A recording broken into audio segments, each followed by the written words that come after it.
तो बेटा question number 3 है, an amusement park has 350 visitor over the course of 7 hours at this rate. इसी हिसाब से how many visitor would they expected over 15 hours.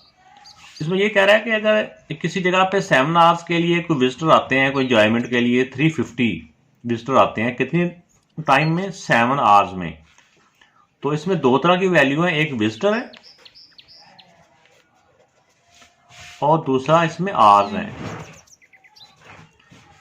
तो 7 hours में आते हैं 350 विजिटर और इसी रेट के हिसाब से वो कह रहे हैं 15 आवर्स में कितने विजिटर आएंगे, कितने लोग वहां पे देखने आएंगे इसी हिसाब से। तो इसमें बेटा देखें कि अगर टाइम ज़्यादा है तो उसी हिसाब से उन्होंने बता दिया कि उसी हिसाब से लोग आते हैं जी, मतलब टाइम के अकॉर्डिंग। ये टाइम ज़्यादा हो जाएगा तो उसी हिसाब से लोग आते रहेंगे। तो इसी तरह बेटा ये 15 आवर्स में लोग ज़्यादा आएंगे।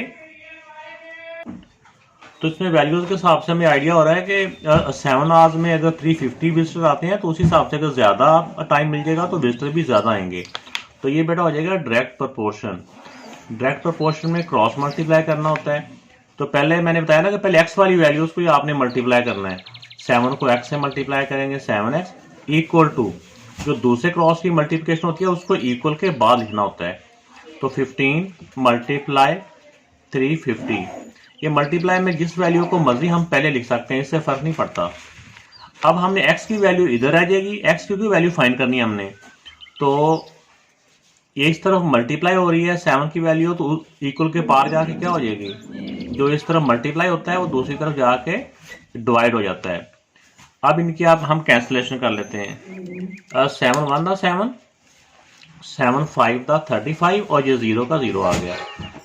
अब बेटा इन दोनों को हम मल्टीप्लाई कर देंगे, 0 एज इट इज और 15 5 75।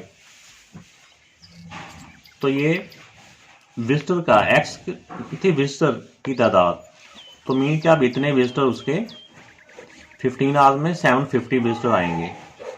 तो ये बेटा आंसर हो गया इसका।